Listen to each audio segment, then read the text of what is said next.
guys, and welcome to this week's edition of the Coffee and Hero Show, back after a brief hiatus. I haven't had a chance to do some videos the last couple of weeks. Just some massive deliveries coming in, lots of CGCs coming in, just a lot of life stuff getting in the way, but hopefully be back at it on a more consistent basis now. I've got the main show here today with obviously this week's variants, my pull list, what's new into the store this week. I'm hoping to record in the next couple of days a previews one as well. I'm going to slightly alter the format of that. Instead of going through the whole book and just picking out random stuff, each month I'm going to pick a top 10 and just take you through those again, just to get those pre-orders in. We always have the issue, no pun intended, of certainly when titles come out, if they've been under-ordered, they can be then a little bit hard to source and so forth. So we want to put things out in as many different formats as we can. You know, the boards are done in store. We'll always put those up in social media.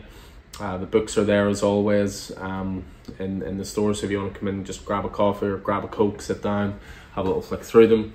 We obviously do the previews podcast, and then, as I say, this will be a more condensed version with just, as I say, 10 picks every month, so hoping to do that. I'm also going to start maybe doing a wee show just based on the amount of different omnibuses that are coming in, just to take you through like some of the content that are in those and a bit more of a deep dive into those. So a few different things lined up behind the scenes. I would normally record this as well upstairs.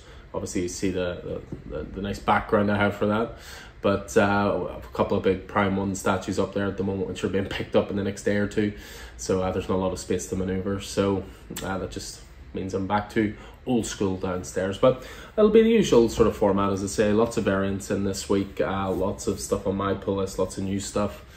The other reason last week I didn't really do one is because it was a small week for releases, one of those 5-week month scenarios, so there was just a lot of one-shots and annuals, things like that.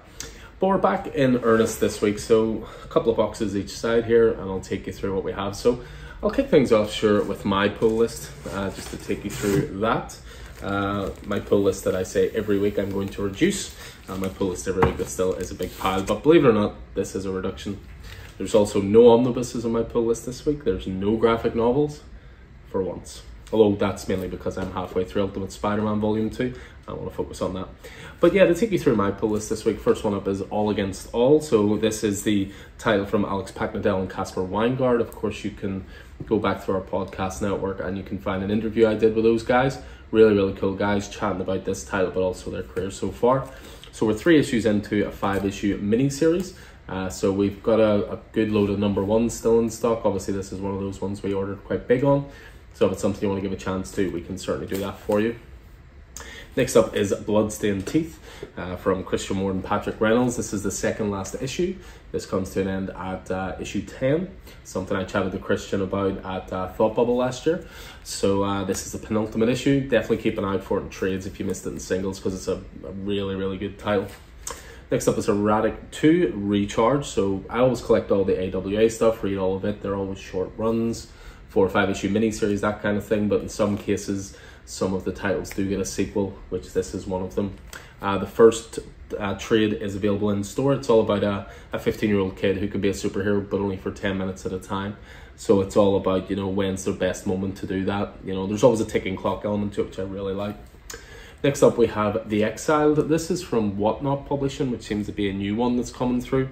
And as you can see, it has Wesley Snipes' name on it. He's lent his likeness to this. I believe this is an in-production, it's going to be a movie as well, but this is issue 1 of that, so new one this week. Next up, we have Harrower. This is a new Boom series, which I don't know an awful lot about, I have to be honest. I know it's got a supernatural hint to it, and Justin Jordan is a writer whose work I enjoy. There was a series a little while back called Spread, especially, which I always called The Thing, if the Thing ever got out from the Antarctic and took over the world. So great issue, great series. But yeah, this is a new one with Bram Ravel on art as well. Next up is Spies Superb. This is a new Matt Kindt one about, you know, the right guy in the wrong place at the right time sort of thing. Spy genre. As you can see, never judge a book by its cover, except in this case. But it's actually pretty clever what the cover is, but not really one you pick up off the shelf, off the cover art alone. Time Before Time reaches issue 20, so we're continuing on with the Declan Shelby, Rory McConville time travel epic. And as I say, we're as far as issue 20 now. First couple of trades are available. We move on now to some of the Marvel stuff. We have Amazing Spider-Man, so we're up to issue 19. This would be a good jumping on point for new readers. The Dark Web stuff is now concluded. We're having a little bit of a fill-in couple of issues story, which is written by Joe Kelly and art by Terry Dodson, about Peter and Felicia Hardy going on a worst date ever. So I may have read that today, it was pretty class. Next up is Captain America, Symbol of Truth. So we're continuing on with the Sam Wilson Captain America title. You may notice on the previews board, or if you watch the previews video once I posted, one of the things we're definitely looking forward to is Cold War, which is a Captain America crossover event, which I think you will need both titles for, so make sure to jump on that in advance. Another one I may have read already, and which was absolutely fantastic, is Daredevil. We're up to issue 8 of Chip Zdarsky and Marco Cicchetto's Daredevil run. As you can see from the cover, we're really enjoying this Daredevil Punisher crossover at the moment. I promise I do work when I'm here, but another one I've already read this week is Ghost Rider, which is issue 11. I keep calling this Marvel's Secret Weapon. There's not enough people on this title. It's very dark and twisted and horror-based, unlike a lot of Marvel stuff, to be honest. I think there's this and there's Moon Knight that sort of stand on their own, and everything else is your more traditional Marvel stuff. But Ghost Rider is awesome, celebrating 50 years, so they're putting a lot of effort into it. And Benjamin Percy just keeps knocking it out of the park. Next one up, I don't know how this got in here, it's not mine. Star Wars Darth Vader, which is Vicky's title, of course. But I keep being reliably told that Greg Pak's Darth Vader is the best Star Wars title out of them all. Another one I've read today is Batman, but you know, come on, you could have guessed that. You know, a new Batman issue comes in, I'm straight to it. So once again, Chip Zdarsky, we have Mike Hawthorne as artist for this story arc, and I really dug this issue. It's all about Batman and a different Earth. It's a different version of Gotham that's slightly twisted, but in this version of Gotham, Bruce Wayne is dead, so he can't exactly go around incognito. But as you can guess by the cover, he meets up with this world's Selena Kyle, which is a really, really great issue, that one. This is actually a 1/25 cover. I collect those through Batman. It's done by Derek Chu, so incentive cover for the collection. Also out this week is Batman Joker Deadly Duo. This has been a really cool series from Mark Silvestri. You'll see here David Mack is doing variants. There is a Joker variant and there is a Catwoman / Batman variant. I tend to believe in the side of the heroes. Everybody else who has variants on their pull list is Joker. I'm the only one doing the good guys side. Also up this week is Gotham City Year 1. Issue 5, so I think this is coming to an end with 6 issues. This is Tom King and Phil Hester's look into Gotham of the past. And then we finish things off with 2 more, which are both variants, which is how I collect these series. You have the Joker, the Man Who Stopped Laughing, so Lee Vermeil again continuing to knock these out of the park, and that's a really cool series as well. And then we also have Poison Ivy this week as well. We're up to issue 9, and that's a rather gorgeous Dan Mora variant cover as well. And as I say, those are series that I collect the variants. I don't collect the cover A's and B's for those. To be honest, I don't collect really A's and B's for many titles. It's mostly just the main Batman title at this point, and then the odd cool one does slip into the collection. But speaking of variants, I can take you through ones that are going onto the racks this week, or in front of the racks if you prefer. We have a decent wee slate of them this week. So first of all, I mentioned The Exiled, and we have a variant cover for that, which is a movie homage cover to Blade Runner. It's done by an artist called Tony Kent, which is a pretty sweet cover. Even the font of The Exiled is done in that traditional Blade Runner style. Next up, we have the most confusing variants in the history of variants, and Marvel have done this for a couple of weeks now. So Marvel are celebrating 100 years of Disney, and Disneyfying classic covers is all well and good. They look pretty cool. It's a nod to the past, that's fine. But why would you do a Fantastic Four homage on an Amazing Spider-Man issue? I just don't get it. They did it a few weeks ago with another one. I think it was a Hulk homage, and again it was Amazing Spider-Man. Maybe do the Fantastic Four homage on Fantastic Four. Would that not make sense? But anyway, I have written it on there because you genuinely wouldn't know otherwise on this cover that this was an Amazing Spider-Man issue, because it still says Fantastic Four in that old font. So I've written here Disney homage variant cover, FF1, Amazing Spider-Man number 19, so just to keep you right there. I mentioned David Mack, of course, so as I say, we have the more Joker-centric covers, which does feature Batman admittedly, but certainly with the shape and the ha-has and the Joker. This is your more Joker traditional style. And then I'd just shown off the one that I went for, which was the Catwoman variant. One thing I have been able to get back in stock this week as well, and one or two of them are in variant form, but some of them are in cover A form, is we've restocked on Batman One Bad Day. So just in case you've missed out so far, this has been an amazing series, a series of one-shots focusing on the different villains. The only one that didn't arrive because Diamond was Riddler, which I have second printing covers coming. But they should be here next week. But every other one has come in. So we've got Two-Face back in stock. We got Penguin back in stock. We have Bane back in stock. We have Freeze back in stock, which for me has been the best so far. We have Catwoman in stock. So a couple of them are in variant forms, as I say. Some are cover A's. But for example, the Two-Face back in stock is the Jim Lee variant, which you'll see here is rather glorious. Cassandra Cain Batgirl beating the crap out of Harvey Dent. Always a good look. And then Jim Lee is basically doing all the variants. So this is the Mr. Freeze Jim Lee variant. Although we did get the cover A's for Mr. Freeze in as well. Again, Mr. Freeze for me has been the best one so far. If you're a fan of the animated series, you need to pick up the Mr. Freeze one. Next up, a Joker Man Who Stopped Laughing. So two variants for this week. You have this absolutely gorgeous Clayman variant. I really like the design of this. You have the shadow of the Joker, the knife, and then the fill-in reflection, which just perfectly complements the image. You know, Clay's such a visual, weird thing to say, I know about anybody who's an artist, but he thinks really visually and really dynamically, and I really love that cover. I just obviously had showed off there as well, the Lee Bermeo variant. Again, that's how I would collect Joker the Man Who Stopped Laughing. I'd also shown off, of course, the Dan Mora cover. So again, we got extras of this in. Dan Mora, this generation's Jim Lee is what I keep saying. And then one last one, which again is Poison Ivy, and this one is a Terry Dodson variant cover. So all of the Ivy ones always seem to have Poison Ivy and Harley on them. Read into that what you will. So that's the variant side of things. I can look then at this rather heavy box to my right, which is the graphic novels in this week. And it's a real mix of stuff. You know, I've been able to source runs of things. I've been able to source some nice omnibuses, that kind of thing. So for example, through Dark Horse Comics, we have The Goon. Now, what I've been able to get here is the first 5 volumes, and also what was a special volume called The Goon Noir, which just means the artwork is all in black and white. So The Goon's a great title. You know, it's pulpy, it's funny, there's horror elements to it, written and drawn by Eric Powell. So we kick things off with volume 1, which is Virtue and the Grim Consequences Thereof. Sorry, that's volume 4. I'm going backwards. Volume 3, which is Heaps of Ruination. We have My Murderous Childhood and Other Grievous Yarns, number 2. Nothing But Misery, number 1. Rough Stuff, which is volume 0. And then the Goon Noir as well, which has a bunch of guest star artists and writers as well. So the cool thing about The Goon is you can jump into it anywhere. Obviously, as with any story, it's nice to read it from the start, but The Goon is full of like 2-issue mini story arcs and one-shot issues, and yeah, you can pretty much jump into it anywhere. So jumping into the box, what do we have? So we'll just pull out a selection at the front. So back in stock is one of the greatest graphic novels of all time, Watchmen. Doesn't really need an introduction, does it?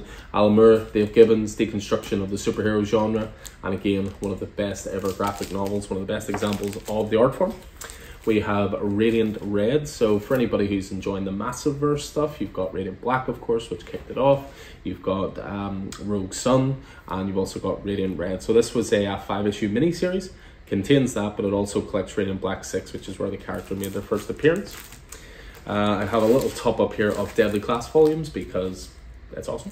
But we also have back in stock the always in demand volume 1, which is the original cover as opposed to the TV tie-in cover, which just, you know, sadly reminds us all the time that the series did not continue. But yeah, we've got all volumes in stock. Deadly Class runs to 12, but is of course finished now. So these were just top up volumes to make sure we have the full run on the shelves. So 1, 3, 5, 7, 9, and 10. You may have heard me talk about Deadly Class before, I don't know. What else have we got in here? So we have Love Everlasting. So this is a first volume for the newest Tom King title. It's one of the first titles he's done at Image. You have Elsa Charretier on art. This is sort of like a Looper scenario mixed with a love story. Plenty of gratuitous violence in it as well, but very, very clever storytelling, although you are putting pressure on your shoulders when you say the first volume of a thrilling epic in the tradition of Sandman and Saga. I mean, you're putting some pressure on your shoulders there. A couple of new epic collections in. So first of all, we have Silver Surfer, which is the return of Thanos. This covers 1989 to 1990. It's volume 5 in the Silver Surfer collection. So it covers Silver Surfer 24 to 38 and Silver Surfer The Enslavers. And you've got the likes of Steve Englehart working on this, Jim Starlin, Stan Lee, Ron Lim, a lot of guys, a lot of quality creators working on that. And then the other epic collection this week is Ant-Man, and it's very nicely timed given that the movie is hitting very, very soon. And this is volume 1, so if you want to go right back to the start of Ant-Man, this covers the period 1962 to 1964. And what you have here is Tales to Astonish 27 and 35 to 59 as well. You know, so you got Stan Lee working on that, you got Jack Kirby, all sorts of great creators. We have the third and final, so far, volume of Ramby's Swamp Thing in, which is the Parliament of Gears. So Ram, of course, writing, you've got Mike Perkins on art. And again, this was one of the seminal Swamp Thing runs. I think in years to come, that'll be talked about in the same way that Alan Moore's Swamp Thing's talked about. What else have we got in here? So next up we have back in stock Punisher, the King of Killers. So this is the first volume of the Jason Aaron, Paul Azaceta and Jesus Says Punisher run. This contains the first 6 issues.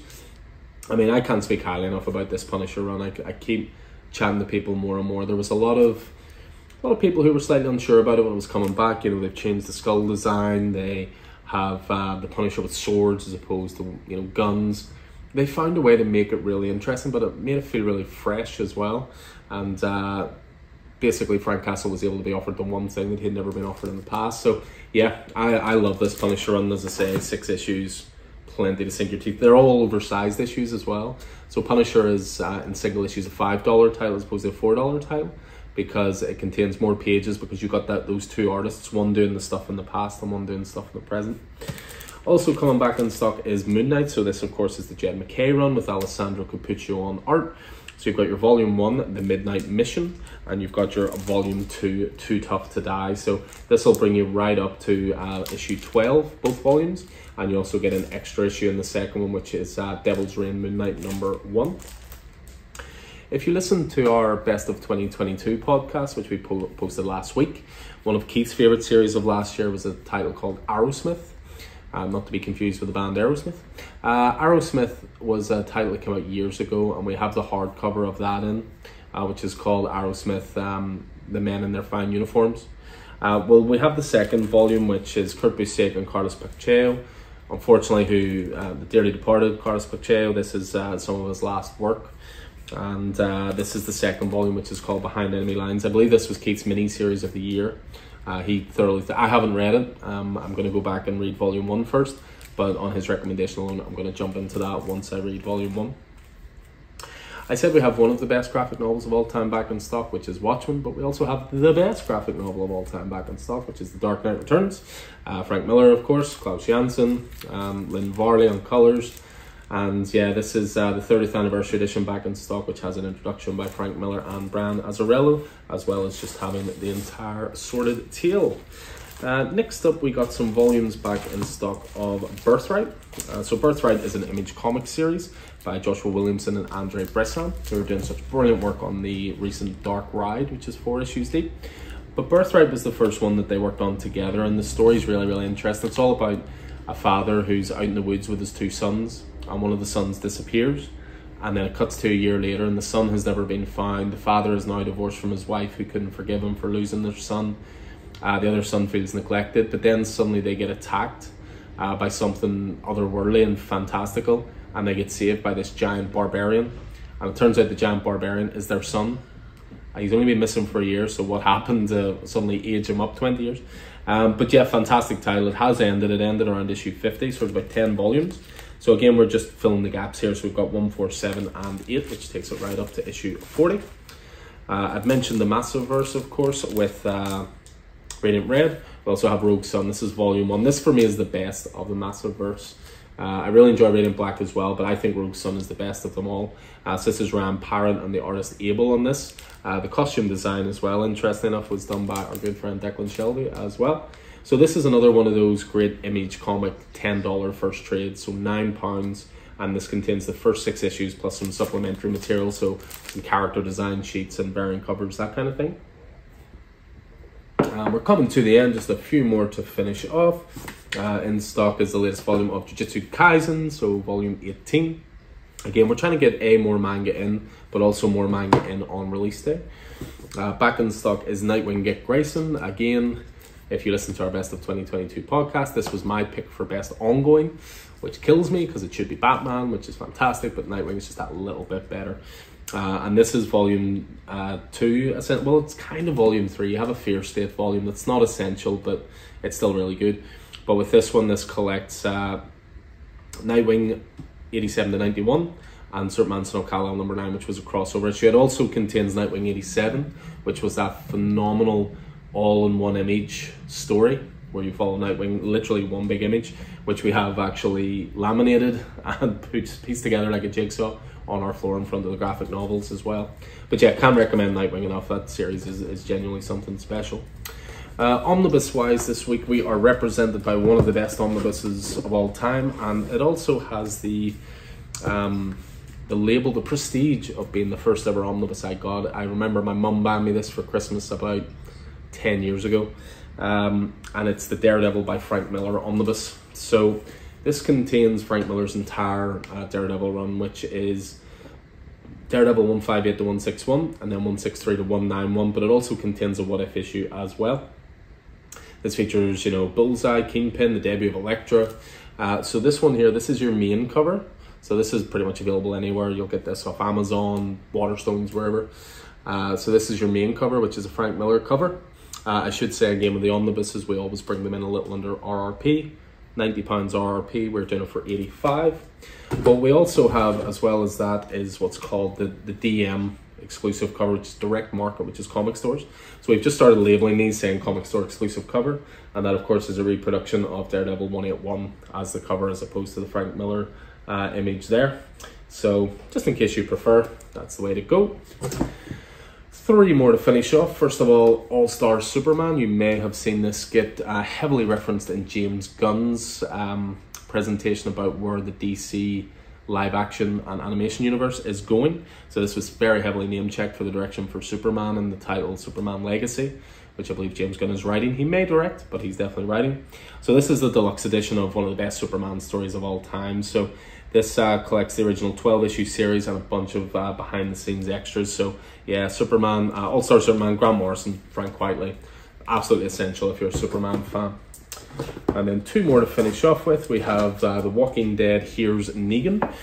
So this was originally collected in a Image sort of, it was almost like an Image monthly magazine, and they had a few pages of story each time, and it's all about going into the backstory of Negan before the world went to crap. And they ended up releasing it as a hardcover graphic novel called Here's Negan. So all the series creators are here: Robert Kirkman, Charlie Adlard, all there. And then we finish off with one last one, which is Fantastic Four hardcover. This is volume 3, continuing on with Dan Slott's run. This takes it all the way up to issues 21 to 30, but also contains Empire Fantastic Four 0 and Empire Fallout Fantastic Four 1 as well. So yeah, as you can see, a lot of great stuff in this week and going on the shelves for New Comic Book Day this week. As ever, anything appeals to you, just get in touch with us, drop us a little message, and we'll always hold over whatever you need. Pull lists are all ready and are all organised and ready for collection, so call in whatever suits for that. And anything else, just get in touch with us. We're always here to answer whatever questions, or if you have any requests for us to get titles in as well. So as I say, keep an eye on the YouTube channel. I will be dropping a previews podcast, previews YouTube show, as I say, which will be top 10 picks for the February books due out in April and beyond. Anyway, hope this proved useful as ever. I'll look forward to seeing you in the store soon. Take it easy.